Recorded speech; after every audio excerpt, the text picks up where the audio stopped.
Welcome to SEC Sports Roundtable. This is your host, Shane Bailey, heading out to do our SEC previews. We're on day 2, team 2 of our previews. This is our second podcast for the week.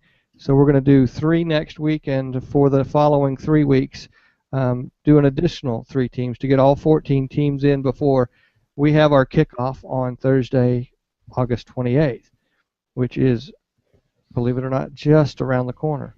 So we're happy to be back. Last night, if you missed it, we did Missouri, the Missouri Tigers. So go back and check that episode out. You can catch that on iTunes, on YouTube, anywhere an RSS feed or a podcast is available. We are on Stitcher. The website's SECSRT. If you just search those 6 letters on the web, you're probably able to find some way to listen or watch the podcast. So tonight we're going to go right into Auburn. Last night we said it's Missouri. I guess I'll give everyone that's new to this program a little insight. We're a little different than some shows or podcasts or radio shows about sports, is that we do have bias, so we're not afraid to talk about our teams, whether it's good or bad or how we feel about it. Last night I didn't have a lot of good things to say about my team, but it's football season, so I'm a Kentucky fan. That's the norm. That's the norm. There's the horizon's cloudy at best. It's not clear yet. But, Britton, who just piped in there, welcome, Britton Burton. Hey, good to be back. Glad you're here. And then Nick Jones, thanks for joining us, Nick. Yeah, good to be here, guys. Well, both of these guys are Alabama fans. Nick even writes for Bama Hammer. So this time he's able to say whatever he wants. We're definitely biased in our opinions, and that's what makes us a little different, is that we don't come at this from an unbiased perspective, but we try to do it intelligently. I don't think it always comes up. It doesn't always happen. I'll just be honest with you, but we try. But with that being said, Missouri's not on the top of our list, so we had to dig deep to do some research, and we even got an hour worth of really good material for you to get you caught up on Missouri, because I know a lot of SEC fans are like that. They're new to the program, not to the program, but new to the conference. So, it takes a while to get used to including them. So that's why we kicked off this year's previews and had them first. It didn't hurt that they were actually, number 1 in the East this past year. So since they were number 1 in the East, we thought we would do night 2 with number 1 in the West, the Auburn Tigers. So I started off last time. Britton, why don't you kick us off with this one and tell me what you think about Auburn. All right. Well, where to begin with last season? One of the most magical runs maybe ever. I mean, certainly that I can remember in my lifetime, with the 2 wins that everyone will probably always remember. Unfortunately, Nick and I are on the wrong side of maybe one of the greatest plays ever in college football history. When you talk about the way that game ended, the fact that it was the last play, the stakes, going to the SEC championship, birth to the national championship, all that. Just one of those seasons that was just kind of touched by an angel, I guess. That they had a lot of things go their way, obviously, but they also got coached up by a guy who is, if not already, a top 5 or 10 coach. Certainly will be. The only reason he wouldn't be right now is because he's only done it as a head coach for 2 seasons, one at a major program. So the future certainly looks bright for Auburn, which makes me disgusted. But despite the fact that things kind of broke their way last year, you saw.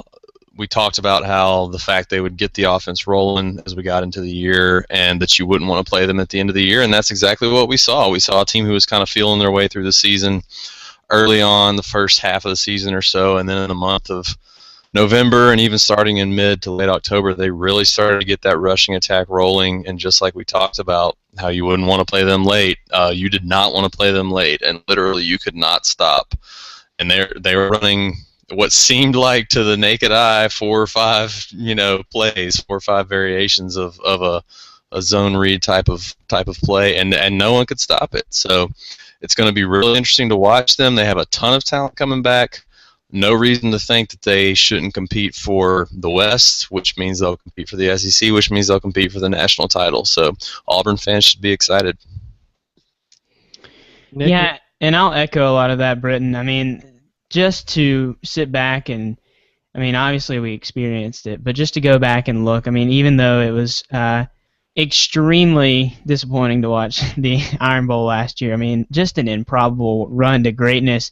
And, you know, looking at Just the end was bad, right? yeah, exactly. I don't really remember it at this point. What happened during the rest of that game? I don't think anybody remembers. But no, but seriously, and just to look at, I mean, considering that we talked about Missouri last night, I mean, going into the SEC championship game, I mean, I kind of got the hint that Auburn was rolling, you know, firing at all cylinders. But at the same time, like we talked about last night, Missouri had a great defense. And, I mean, that turned into a, you know, just a fast-paced, crazy offensive game, and, you know, against Missouri, that was a team that we thought had one of the better defenses in the SEC last year. But just to hit on this quickly, I'm sure we'll hit on it more, but I think you just have to, if you're an Auburn fan or just a football fan in general, maybe not an Alabama fan, but get excited about what Gus Malzahn has brought to the SEC and to college football in general. I mean, what, less than 10 years removed from being a high school coach, he's now brought Arkansas State to a bowl game, won the Sun Belt in his first head coaching season ever before, you know, obviously he was an assistant coach at Auburn. And now 1 year at Auburn takes him to the national championship game, wins the SEC, defeats Alabama and Nick Saban. And, I mean, you would think that that's almost the ceiling right there, but now, I mean, the future's bright in Auburn once again after, what was it, a 3-9 season that they had a couple of years ago, or 3-8 or whatever it was. And, I mean, looking at his college record, 21-5, pretty amazing stat right there. I mean, he's 0-1 in bowl games, obviously, you know, going to the national championship last year, SEC Coach of the Year last year, Home Depot Coach of the Year last year. I mean, the list goes on, and it feels like Britton said, top coach in the nation, and he's only been a coach for 2 years. Pretty amazing. Yeah, you guys bring up a lot of echoes, and I think some of that's going to be a broke record about this whole podcast. But Britton, you brought up a really good point, and if anyone goes back and listens to that Auburn preview, I don't think anyone said that they're going to be able to contend for the SEC, that they would be able to play for national championship. But we were all in agreement that if you wanted to play Auburn and have a chance to beat them, you had to play them early. LSU was the benefactor of that. You know, that's where they got their one loss, and then they just started rolling after that. And it was 3-9, Nick. Yeah, 3-9. I had to do the math in my head. All right, 3 minus 12, 9. There we go. Yeah. Because there's no bowl game when you get 3 wins. Exactly. Not even in the SEC. Unless you look at the podcast, the 2 podcasts ago, and I can have math that makes that work. But you're right.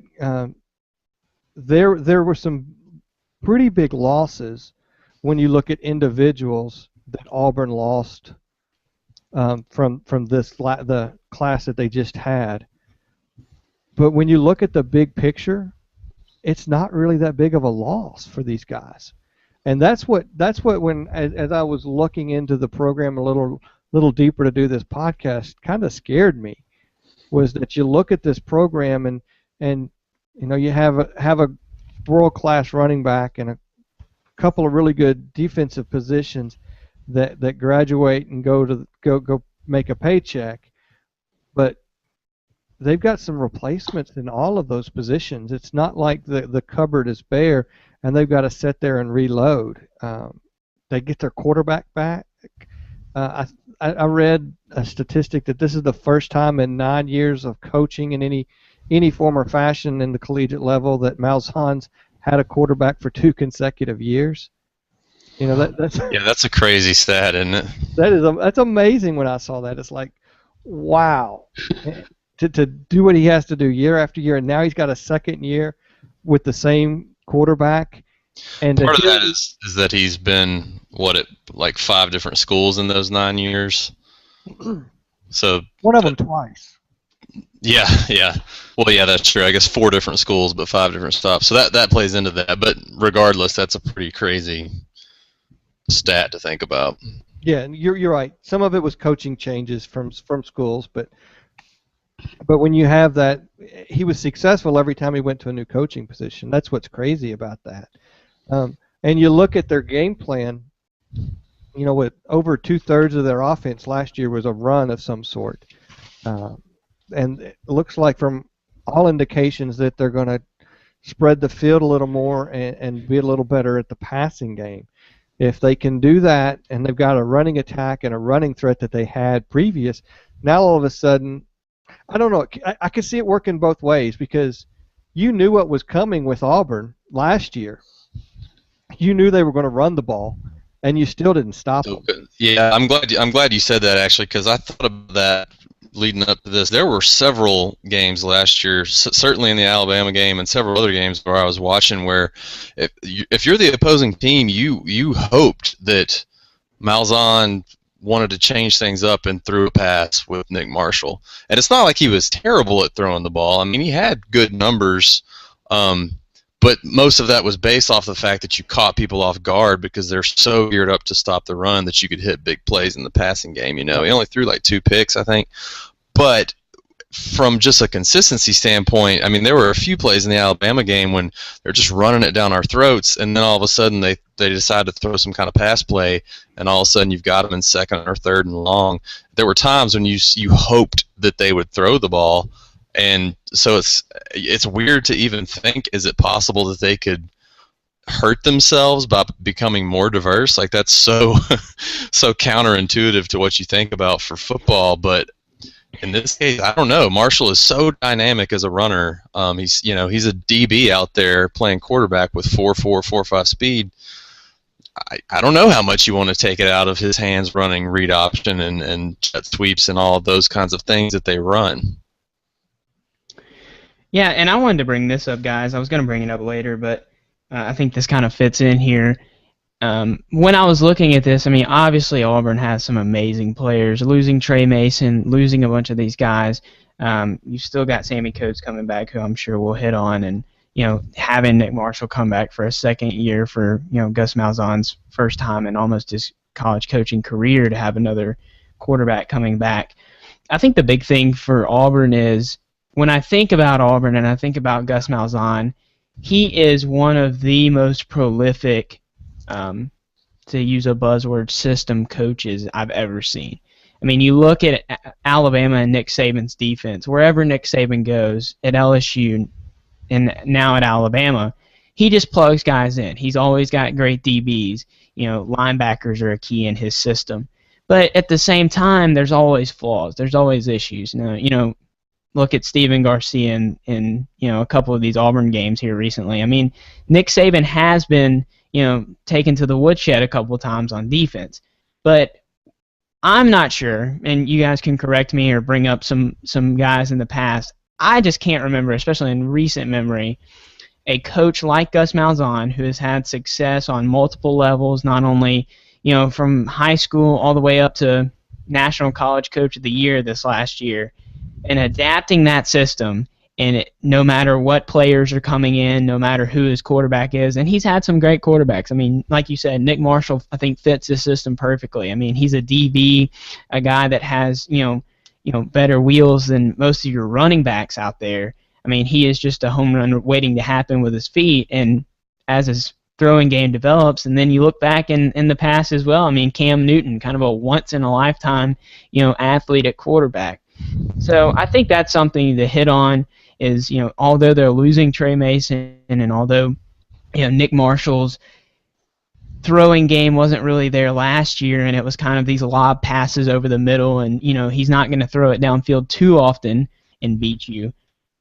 I don't know. I mean, last year if you would have told me that what was going to happen is, Auburn was going to win all these games and put so many points on the board, I mean, you kind of sort of expected it from Malzahn, but I mean, by the end of the year, like we've already said, that Auburn offense was just rolling. I mean, you were just hoping to hit them and bring them down with the first man, and if not, Trey Mason's going to run over you, and you're watching him score a touchdown. Yeah, I really don't think the loss of Trey Mason matters at all, and that's Auburn fan. That's not a knock on Trey Mason. That's a compliment to your coach. I think that you could have plugged every above-average running back into what Malzahn was doing last year, and they would have put up pretty similar numbers. Now, Mason was good, don't get me wrong, but he's running through massive holes and not getting hit until 5 yards beyond the line of scrimmage a lot of the time. I just think Malzahn is that good at designing plays, at drawing up plays and schemes where his guys get the ball in space and are able to do what you're supposed to do on offense. And I honestly don't think the loss of Trey Mason, it's not even a blip on the radar to me.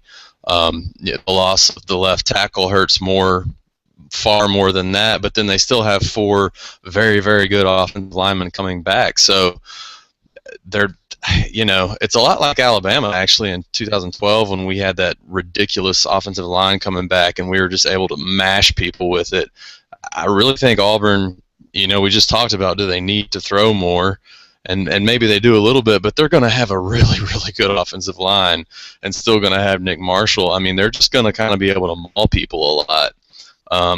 Just like last season when you knew what was coming, and Malzahn's gonna do his thing and put his players in positions to succeed.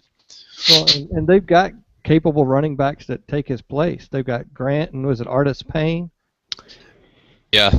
I mean, both of them have seen the field before, and it's that running back position in the SEC is becoming to the point where you just plug another person in because there are that many good running backs.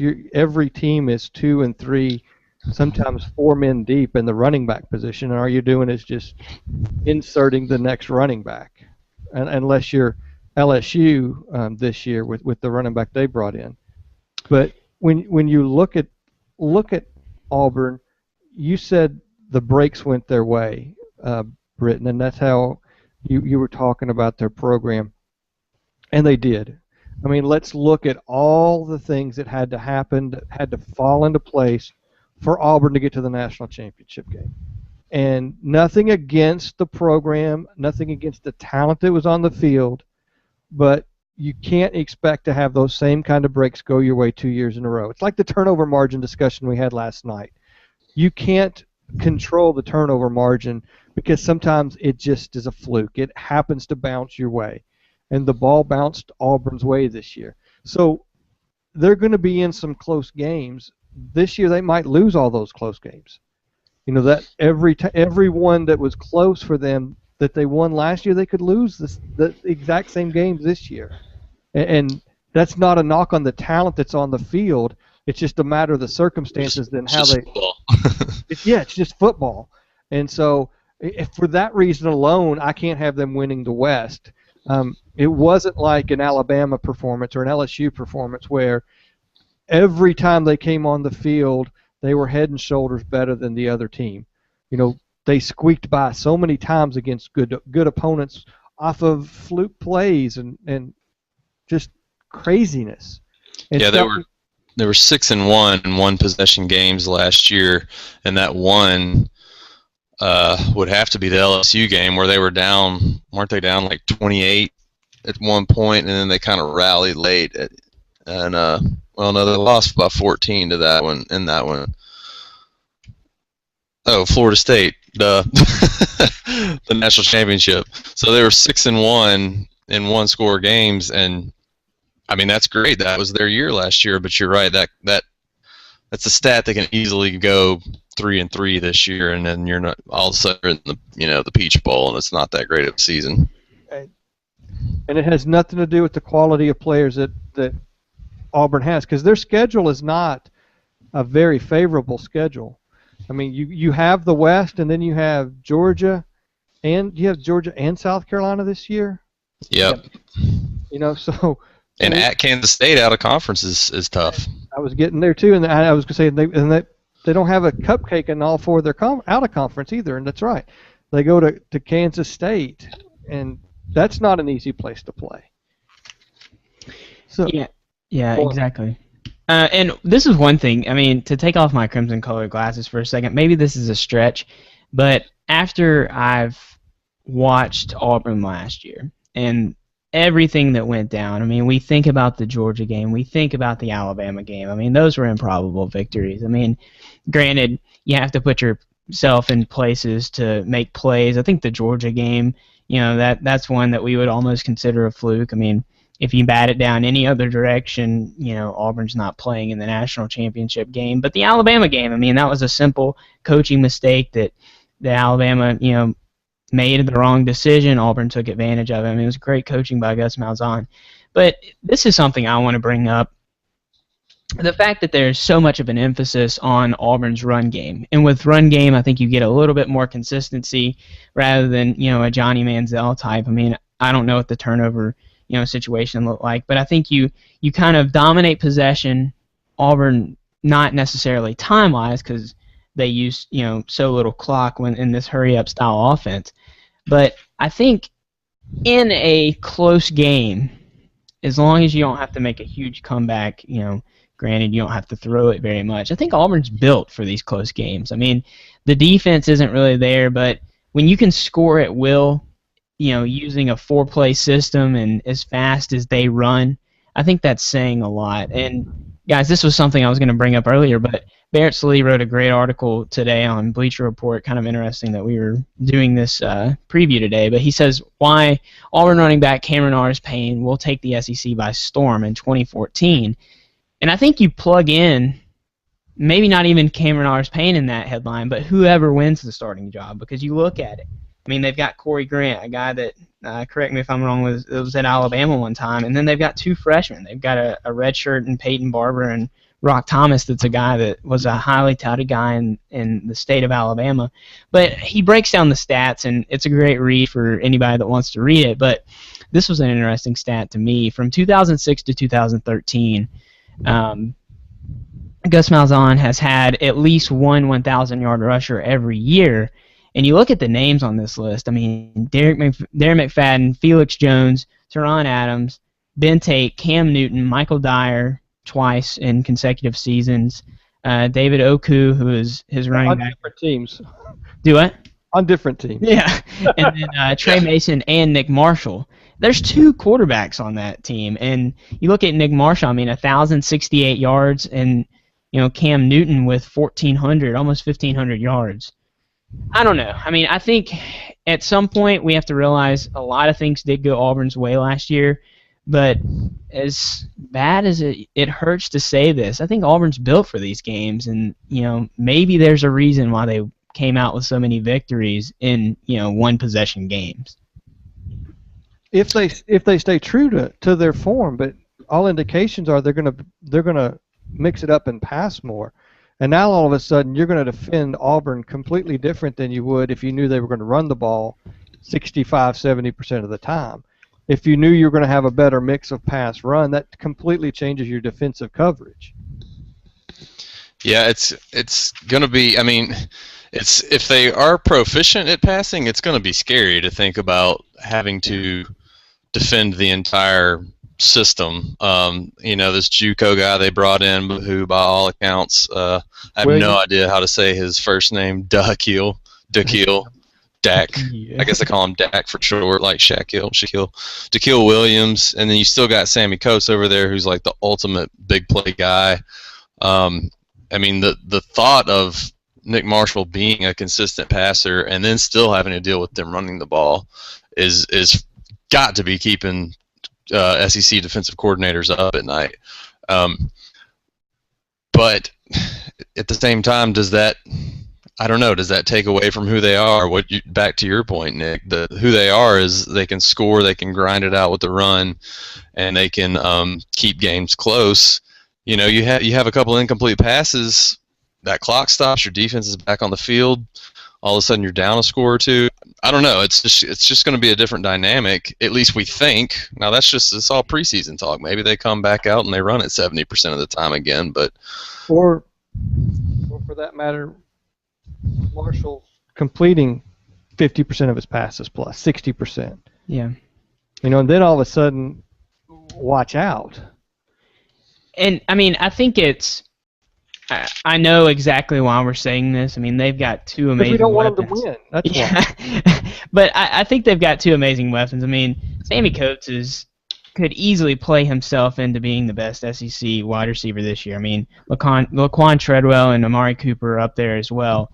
But this could be an even scarier team than we saw last year and even 2010. I mean, you look back at 2010, they had Michael Dyer, but that rushing attack wasn't nearly what they had last year, and with the versatility that Marshall brings, and if he can pass, half as well as, Cam did that season, with the two guys that he's going to have out wide, and, CJ Zuma, another, quality guy at tight end, I'm with Britton. I mean, if I'm Kirby Smart, if I'm any other guy in the SEC right now, that's keeping me up tonight.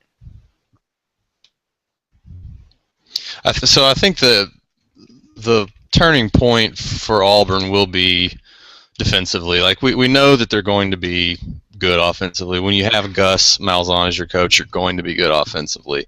They have that O-line coming back with like 113 combined starts. I mean, we know they're going to score. They were pretty bad defensively last year. They seemed to make they would make timely stops, which would kind of allow them to survive. They certainly did that against Alabama. They did that against several other teams. But there were times when their defense was just as bad as their offense was good. So how much better are they going to be defensively? Do they have to be better? With that Carl Lawson injury is huge. I don't know, was it a torn ACL or was it some kind of knee?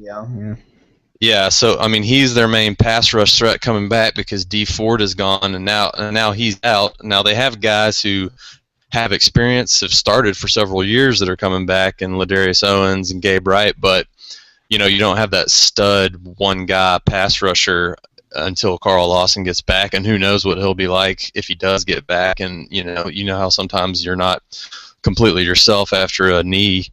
Are they gonna be able to put the pressure on the quarterback, make stops?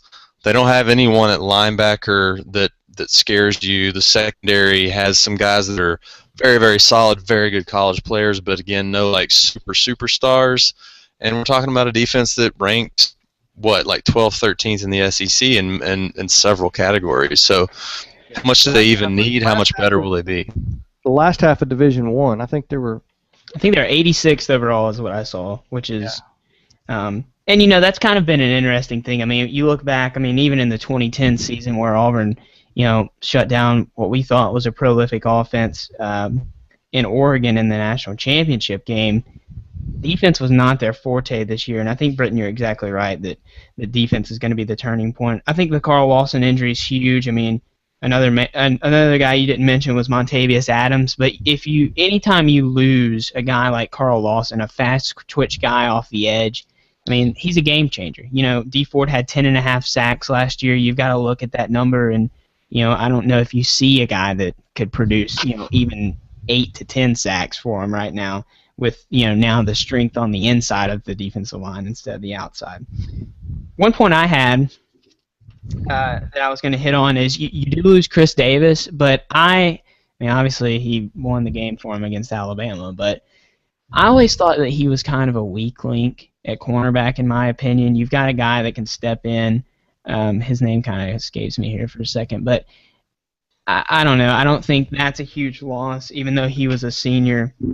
But I don't know. I think Ellis Johnson's second year, you've got to hope that they improve. I mean, 86th overall is just even for a defensive or for an SEC team, which at one point look way back in your history books about 4 or 5 years ago, before we had all these prolific quarterbacks in the last couple of years, that was a conference that prided ourselves on defense. And I mean, 86th overall just doesn't cut it, even if you have Auburn's offense. So I mean, it's kind of what we said about the offensive side of the ball as well. If they put that passing game together, and if maybe they get into the top 50 on defense, maybe even pushing the top 25, top 30, scary team. That's when it becomes worrisome for everyone else.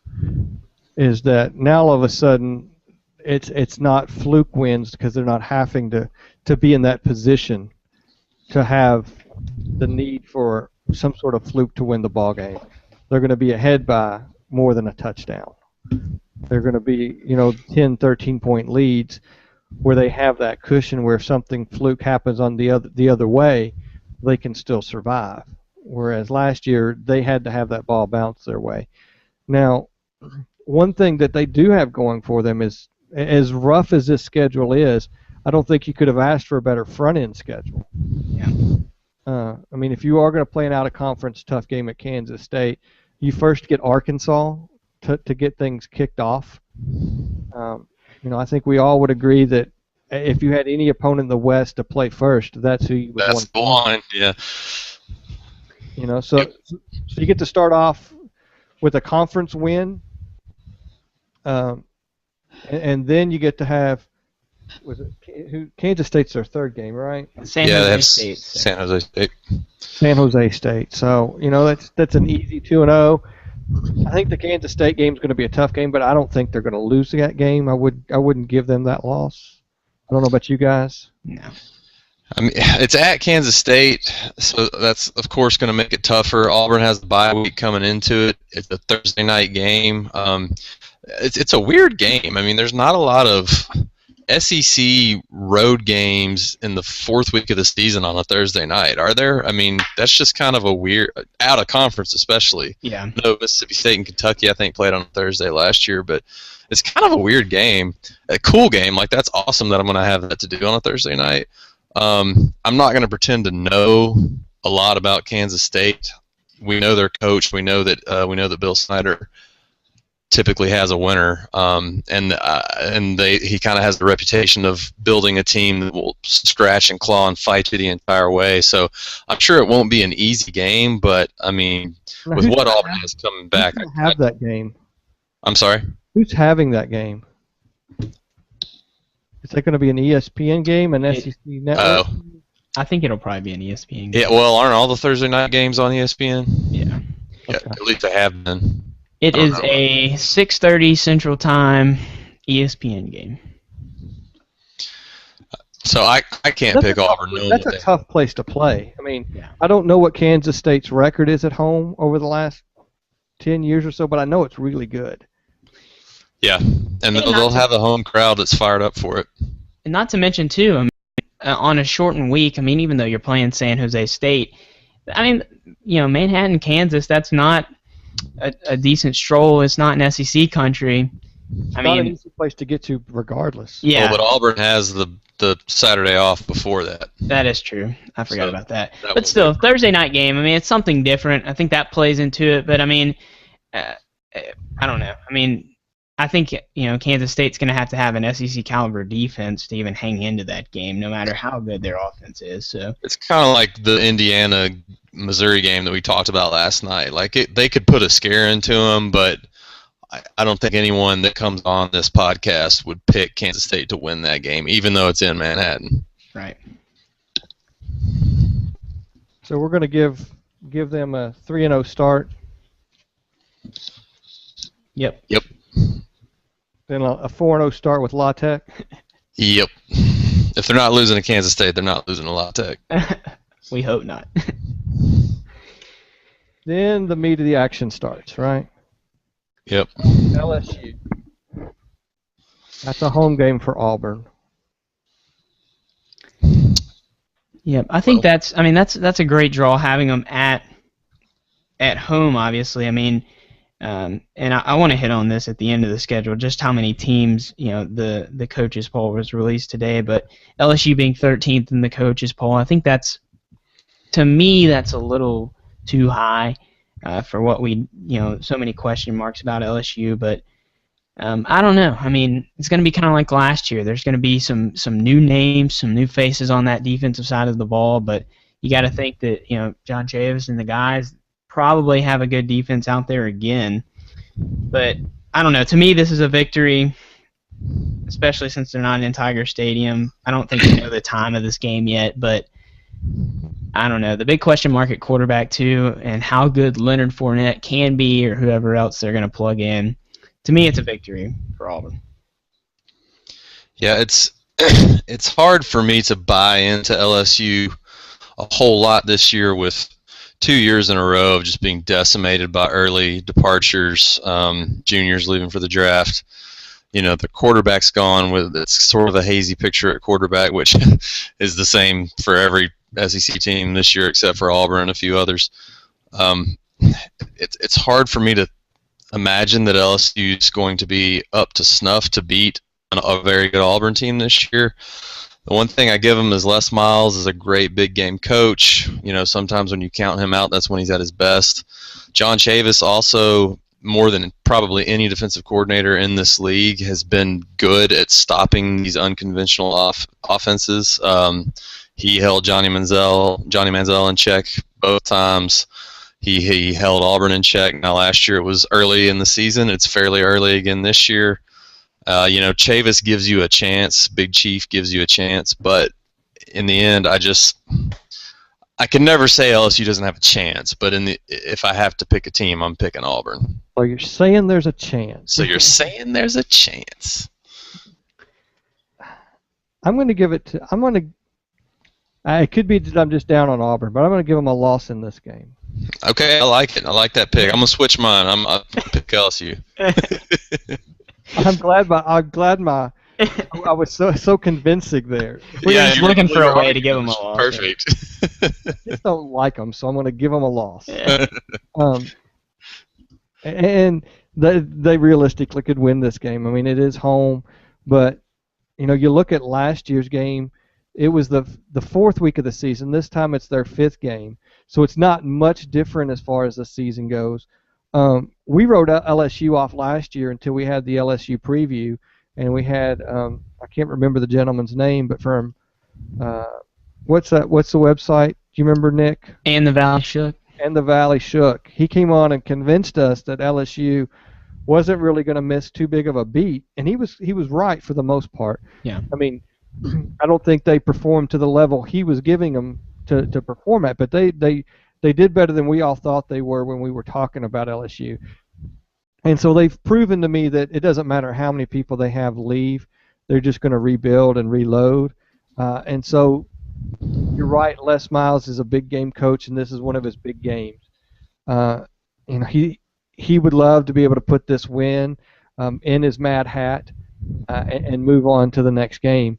And you look at the next game, I don't think it's going to get any easier for Auburn there, because they go to Mississippi State, and they had all they could handle for Mississippi State last year. And I can't remember, did Dak get hurt in that game?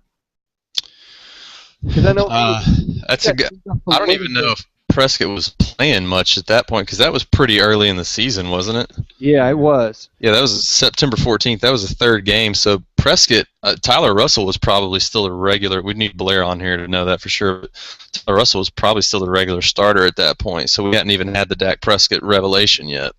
And so, and everything you hear about Mississippi State, and we'll cover them in a week or two, their defense is better than it was last year. Yeah, their defense is going to be legit. And they had a pretty legit defense last year. Yeah. So if you're looking for another surprise loss for Auburn, it could be at Mississippi State. So I could see them going back-to-back losses there.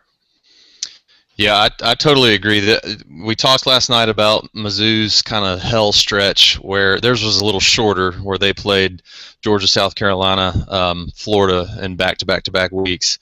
This LSU October 4 game kind of begins Auburn's hell stretch, where they go LSU at Mississippi State, South Carolina, at Ole Miss, and then it kind of even continues Texas A&M and at Georgia. I mean, that's 6 straight weeks of tough games. And I really, really like Mississippi State this year. I realize they're still Mississippi State, and I'm not saying they're going 12-0 or anything, but I just think there's a lot to like about Mississippi State. I think Auburn's going to lose a couple of games that last year they found a way to win, but they're going to drop at least 2 of those this year. And I think, Shane, I'm going with you. I think Mississippi State, it's at Mississippi State, and I think they pull this one off. And now they will, if this happens, we'll hear what Nick thinks here in a second, but if they do lose 2 in a row, they will have a week to lick wounds before South Carolina comes to town. Yeah. Because there's a bye between the two. But still, the consecutive games, you've got 6 just brutal games. Nick, what do you think? You know, I think I'm going to pull what you did last night, Shane, and say that the fact I think a second loss is going to, or at least one loss. I've got, just to jump ahead, I've got them losing to South Carolina at home. But I think this 6-game schedule, I mean, we look at this, I think MSU or Mississippi State is not in the top 25 right now, but that's another top 25 team by the time that they play them. What is that, like week 5 or week 6? They're probably going to be in the top 25. Others receiving votes at like 29 or something? Yeah, I mean, they're right outside right now. So you've got, 6 teams that could be, I think Texas A&M is kind of the biggest risk of falling out of the top 25 there. But, I mean, LSU, Mississippi State, South Carolina, Ole Miss. I think you could be looking at 2 losses right there. I'm not going to go out on a limb, and I think, to me, this year, Mississippi State does have that, like you said, the improvement on defense. Dak Prescott, if he's, the guy that we think he's going to be at quarterback, that could be a game that they slip up. And then, at the same time, Ole Miss, I mean, Ole Miss could probably score with Auburn. I think the biggest issue is, that might be one of these one-possession games, especially if Auburn's defense isn't quite as improved. So I don't know. I think there's a very real possibility. Obviously, I didn't give them a loss to LSU, but I think this Mississippi State game is one to watch, and I don't know if that'll be, like I said, we don't have too many times, but that's going to be a must-watch. I mean, that might be a night game for all I know. But how many times do you say a Mississippi State game is going to be a must-watch? But this season, there's going to be a couple of those, I think. Yep. Yeah, they're going to, both Mississippi schools. They're going to be. Man, the West is brutal this year, and that's a big reason because it's not just LSU, Auburn, and Alabama. It's also Mississippi State and Ole Miss this year that can beat anybody. And maybe A&M. We have to include them until they can prove us differently. Well, I don't know. I'm not on that bandwagon now that Johnny Manziel's gone, but yeah, whatever. I'm not going to. I don't know. We'll wait till Texas. We'll talk about them later. So South Carolina, you're giving them a loss at South Carolina. That's a home game, so you're giving them a loss to South Carolina at home, Nick? I am. I don't know. To me, I mean, I think I'm higher on Auburn than you guys are. I mean, I've got them, on my prelim schedule just losing 2 games. I mean, but we keep saying that. I mean, last year they were 12-2. Obviously, that second loss coming in the national championship game and earlier to LSU. Those are 2 losses that don't scream midseason loss at all.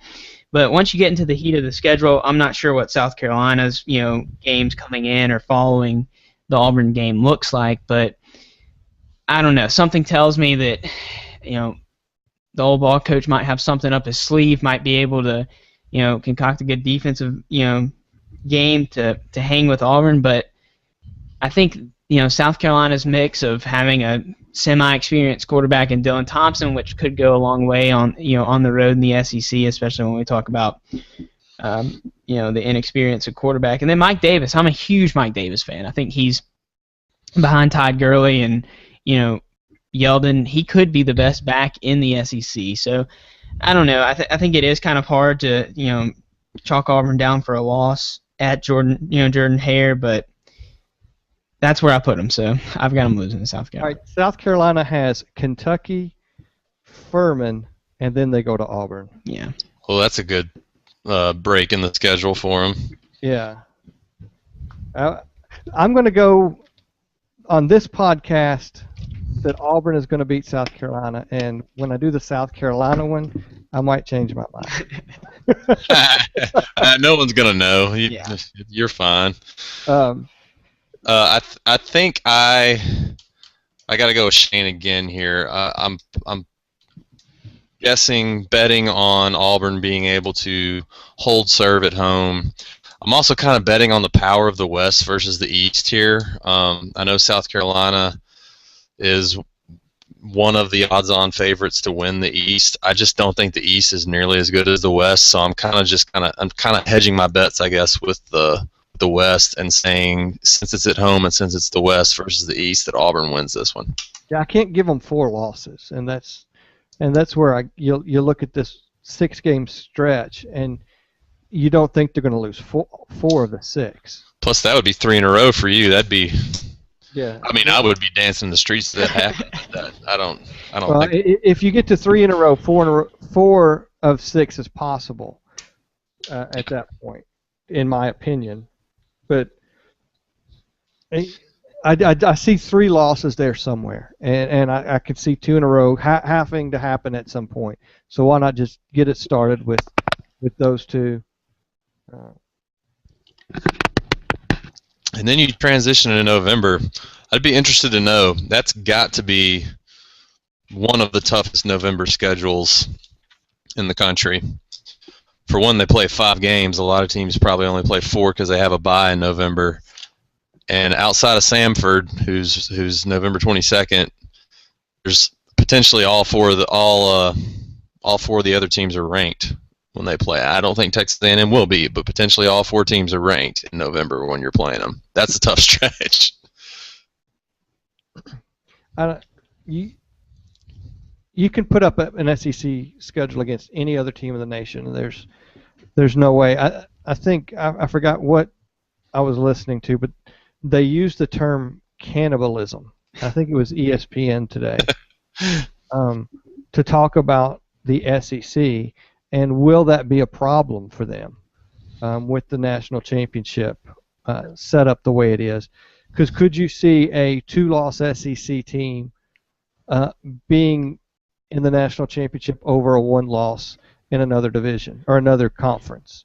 Yeah, my thing on that is I actually had that exact same thought, 10, 12 years ago when the BCS was coming into place. I mean, it was already in place 10, 12 years ago, but when that was happening. But the hatred for the SEC outside of the South wasn't there 10 to 12 years ago. That's true, but I kind of thought we would cannibalize ourselves, and then it was only a 2-team, only 2 teams getting in. If anything, it should. Granted, there is bias, and people are pissed off and tired of the SEC. You hope that this playoff committee is able to leave that at home, and that's just the fans talking. But to me, with it being 4 teams now, that worry went away for me, probably around the 5th national title in a row for the SEC. So it's hard for me to feel that way now when there's going to be 2 additional teams getting in. Yeah. I don't know. I mean, I think I have a lot less distrust in the selection committee. I mean, obviously Condoleezza Rice is on it, but something tells me that unless it is just a crazy possibility that we may not see, I think it's obviously possible if it comes down to, a 1 and a 3 or a 2 and a 4 or something like that in the final rankings, or however they do that, how the selection committee seeds them. I think we could see 2 SEC schools, but I don't know. I mean, it's I know what you were saying, Britton. I mean, going into the unknown when we didn't know what the BCS was going to do, and it compiled all those systems, and it was kind of this, dark arts, like black magic thing, and you finally got the BCS rankings. I don't know. I feel like it's going to be a major thing. We talk about March Madness and the teams that get snubbed, and how many are we letting into March Madness now? 68 teams. I mean, there's going to be 5 through 8, or at least 5 and 6. Those 2 teams right there, right outside the top 4, that may be deserving of to be a top 4 seed, and one It'll or two give us of them, plenty to talk about on the podcast. And 1 or 2 of them could very well be an SEC school. So, Ole Miss. Now that we derailed ourselves. Yeah, squirrel. Where? Yeah. I'll lead off on this one, I guess. So, Ole Miss, another one, just like Mississippi State. I feel like those 2 schools are somewhat interchangeable this year, except I think Mississippi State's going to have the better defense, and I think they have the better quarterback. But this is another game. It's at Ole Miss that Auburn could absolutely drop. I think that I'm not going to pick them to drop it, but this is one that I wouldn't bet on. Yeah, I mean, it's one that could definitely go either way, but I'm going to pick Auburn. I'm going to take Ole Miss. I love Shane's picks. We can only hope that Shane's picks come to fruition here. Well, I'm going to have them losing like 6 games. They're going to go 6-6 at this rate. They really are. Have I picked them to win anything? You got them beating First 4 Kansas. games, yeah. Yeah, I got them winning 5, right? 5 and 4. No, realistically, I do think they beat Ole Miss. I think they take the next 2. Honestly, I think they win at Ole Miss and they win against A&M, but then Georgia's going to hit them, and I think Georgia has got a lot of rebounding to do from last year. Decimated by injuries, a lot to prove, and I think that's where they hit another loss. I think they come out with victories against Ole Miss and A&M though. I want them to lose, but I can't pick them to lose. And I'm kind of with Britton on the Georgia and LSU kind of sit in the same boat for me. Like you said, we had so many injuries. I think Aaron Murray was a big part of that team. I mean, last year and obviously the year before that, before he got injured at the end of the season. But that year that Alabama played Georgia, in the SEC championship, that was a game that, I mean, that one bat down by C.J. Mosley determined who was going to go to the national championship game and eventually annihilate whichever team it was, Notre Dame. So I don't know. I think in my mind there's a lot of distrust. There's still a lot of I don't know. There's a lot of concerns for me for Georgia. I mean, I know they've got some amazing talent. You've got Todd Gurley back there, and what's the other guy's name? Keith Marshall. And I don't know. I've got Auburn winning that game, and call me crazy, but 2 road games. I mean, Auburn losing at home and then going to Georgia and winning. It doesn't really make sense. And I mean, I keep saying, I mean, I thought that I sit down and I told myself, all right, Auburn is going to have a worse season than they did last year, and obviously not making it to the national championship qualifies as a worse season. But sitting at 2 losses, in second in the West, in my opinion, still a pretty good year. Well, I agree. They're going to beat Texas A&M. Georgia is kind of the one that is the sticking point. And talk about a team that's going to be motivated to play Auburn. Obviously, the way Georgia feels no better about the way they lost to Auburn than Alabama does. The only difference was the stakes. Georgia's going to be ready to play. I think the biggest X factor is they have Jeremy Pruitt, who Alabama fans are familiar with, the defensive coordinator for the last team to beat Auburn. He has looked at Gus Malzahn's film for however long, 6-week break between the conference championship and the national championship. He's got 10 starters back on his defense because remember last year was that crazy year where Georgia had basically no starters back. They lost so many guys, and now all of those guys are back. There's a bit of a question mark at quarterback, again, like so many other SEC teams, but Georgia has never been a team that has relied on their quarterback to carry them. Now, Aaron Murray did a lot of carrying. I'm not saying that he wasn't a great player, but they are more of a traditional pro-style team who can – what? They didn't ask him to. He was just able to do it. Yeah, he was just able to do it, exactly. They're more of the traditional team that's going to be a balanced offense, and they have, I think, probably the best tailback in the country in Todd Gurley. This is in Sanford Stadium. I think Georgia gets this one done, and for my outlook, that would be Auburn's second loss. Yep. I've got them losing 4. But you guys are going to have them losing 3. Yeah. It's almost like Shane knew what the end of this podcast was going to be like. So we're not talking about Samford, right? Because that's who they play before Alabama. Is that? Yes, that's the surprise upset of the Surprise season. upset of the year. Yeah. Hey, to a team from the state of Alabama, we'll let you decide which one it is. Which one? Yeah. Well, to continue my thought I was just on, again, talk about a team that's motivated. I cannot imagine Alabama losing this game. They could go 1-11, and I just can't. They're not going to lose this game. So, sorry, Auburn. And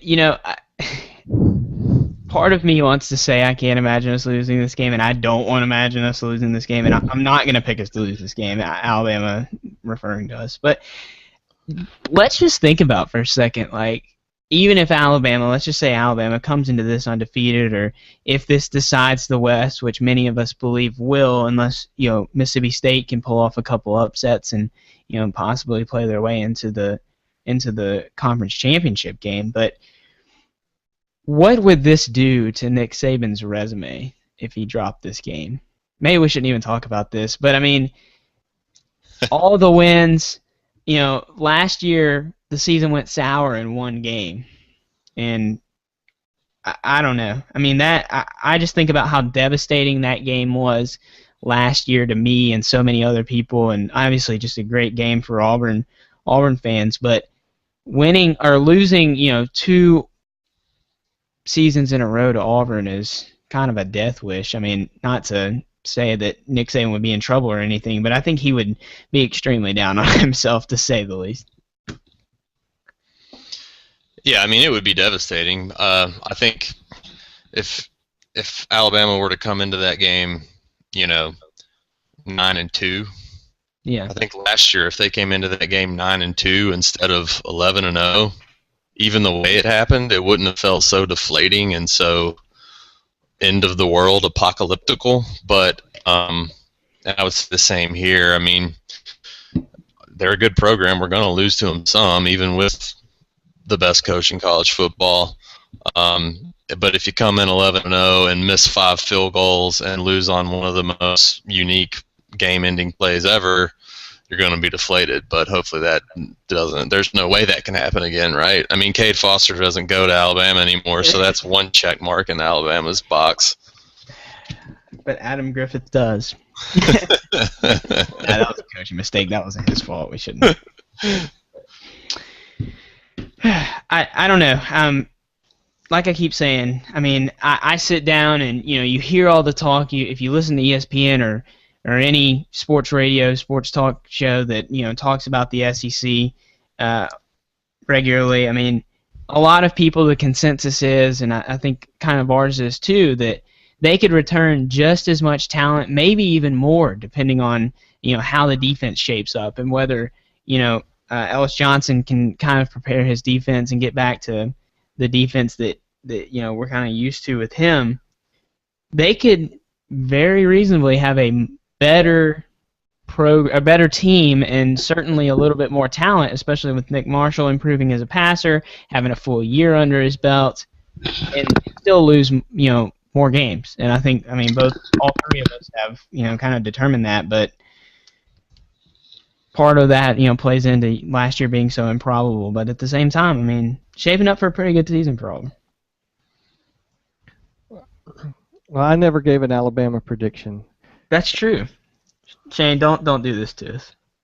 I mean, they're mark it 8, dude. They're gonna have 4 losses. I have my 4 losses already. So if they're able to pull one of those out as a win, they lose to Alabama, and if they don't, they're going to beat Alabama.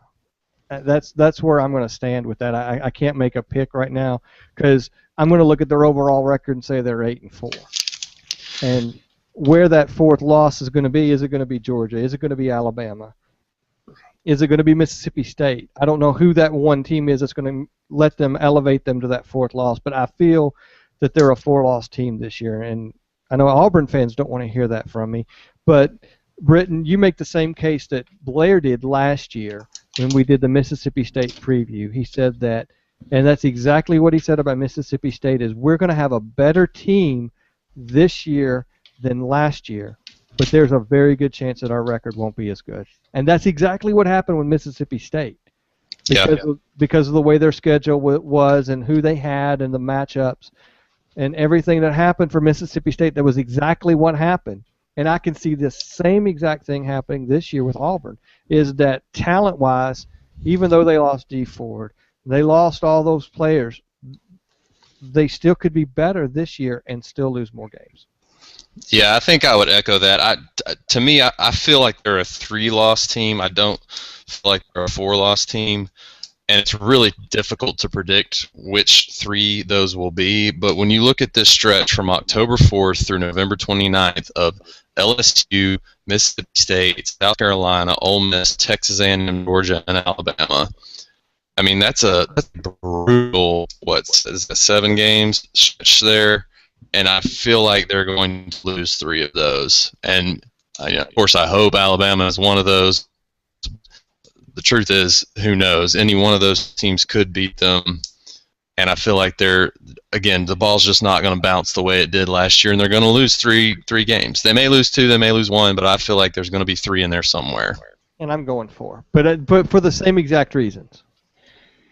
And Shane, let me ask you this question. I mean, obviously, we're going to save some of this for the Mississippi State preview, but 4 games, I mean, that's kind of in the realm of, depending on what Mississippi State has, do you have them 3rd in the SEC West? I haven't looked at my rankings, but if I had to pick them, I would put them 3rd right now. Okay. I mean, I would put 1A, 1B, Alabama, LSU, then Mississippi State would be 3, and then 4A, 4B would be Ole Miss, Auburn. Let's toss that up and see. Wow. See, to me, they're a solid number 2. I mean, that's how I view them. I don't know. LSU's just a mixed bag, but at the same time, Shane, I mean, we had that guy come on there last year. I was feeling just this way about LSU last year, and I mean, heck, they played. I mean, it was early in the season, but I mean, that defense was mighty strong last year for a team that didn't have some of the talented players that we knew their names. I mean, like he said, Les Miles has been recruiting just as well, or maybe even on the defensive side, sometimes at different positions better than Nick Saban, and it's just a matter of getting those guys on the field rather than sitting on the sidelines. And I think there's been a number of players that got a little playing time, even though they didn't get major playing time. Yeah, that's going to see the field and have to pick up the slack for LSU. So. Let's change directions now just for a second. I got this in the mail today. Uh-oh. Oh, yeah, I went away. So. Yeah, SEC Network. I got mine too. Yeah, so the deal got inked apparently without any fanfare. I didn't hear a lot of fanfare about it. I heard a commercial today, and then in my mailbox, surprisingly. This shows up. You didn't see the announcement like a week ago? No. Yeah, I saw it on, I'm sure it was Twitter. I don't remember exactly where. Yeah, and so the interesting thing is, I mean, I guess obviously you guys have Xfinity, but so the major cable provider in Birmingham is Charter, yet to ink a deal with the SEC network. From what we hear, they've already maybe that was DirecTV. I think it was DirecTV announced today that they've already announced tiered pricing, or they've finalized tiered pricing, but they still haven't inked the SEC network for day one launch either.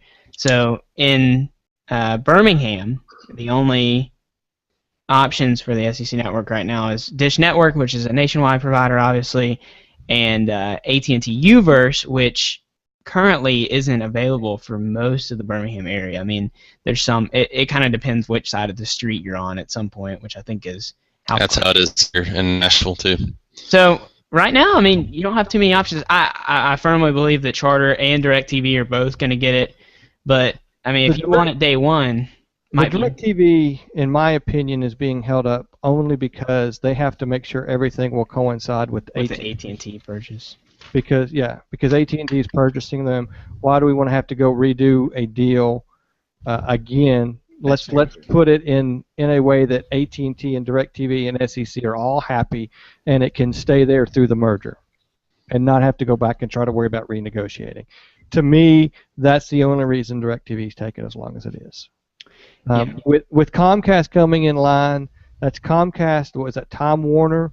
That's who else? What's the other big cable provider? Bright House. I think they inked a deal too. Dish Network has it. Dish Network was the first. And did you guys see that map? Time Warner and Bright House. It was mainly all ACC country. I mean, there's a couple pockets in Alabama. I think is Nashville or maybe Chattanooga or somewhere. There's a pretty major market in Tennessee that is a big Time Warner customer, I think. Nashville's all Comcast. Okay. Anyway, I was looking at that map, and it was kind of interesting because we think of the SEC network being primarily in the the 14-team footprint, but it's going to be a nationwide rollout. Yeah, no, it truly will be. I mean, especially with this Comcast and Time Warner and Dish, and when DirecTV comes online, I mean, it's going to be in almost every household, I think. Yeah. I don't see why a cable provider's not going to be on there. But I that was news to me until I heard the radio spot today, and it could have just blindly went in one ear and out the other. But it's like, oh, so they did come to terms. Yeah, we still don't know about pricing. Right. They haven't announced that, but I've heard. I don't know. This isn't obviously. I've heard speculation that they're gonna, this was very interesting to me, that a lot of cable providers are gonna offer it as a non-tiered upgrade, which means you don't have to go to the gold 300 package or whatever they have, and it's gonna be around no more than $3 more a month, which sounds like a steal to me, but yeah, $36 a year for SEC Network. Okay, yeah, sign me up. Yep. Well, when you think about one of those tiered upgrades, you get like an extra 30 channels for $10. Yeah, but how many of those channels you watch, say? You don't, but if you factor that $9 over 30 channels, that's true. it's a lot less than $3. Yeah. So in their world, they're making a gold mine off of it. In our world, it's a win. We're doing a la carte. We don't have to get all the junk we don't want to watch. And so everybody's happy. So I would be perfectly happy paying an extra $3 a month for the SEC network. And I think a majority of SEC fans would feel the same way. Yeah. So I don't have anything else. That's got the Auburn preview in the books at 8-4 or 9-3, depending on what side of the line you're looking at. If you're on the Alabama side of the state line on this podcast, apparently you think they're only going to have 3 losses. I will say I think they could also go 11-1. I mean, they're that talented, but that schedule's too tough, and I think they wind up losing more than that. I don't go to Vegas, but I would put money on they wouldn't do 11-1. I might be crying if I did that. I take a lot of risks, but I'm very risk averse when it comes to losing actual cold hard real money. Yeah, because then you got the line to come into play as well. So we're not even go there. So I don't know. I don't want them to go 11-1.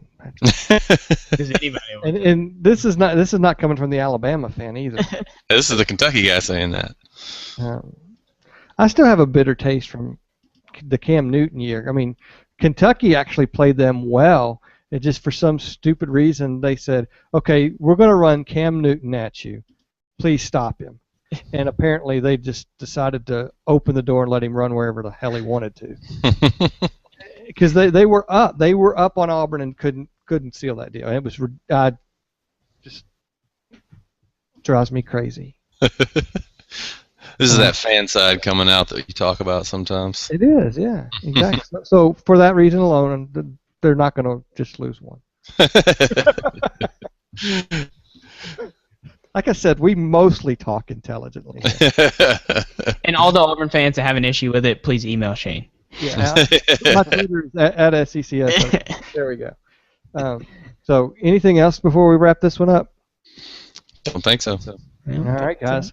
Check back for us Sunday for our next preview, and we will call this podcast done.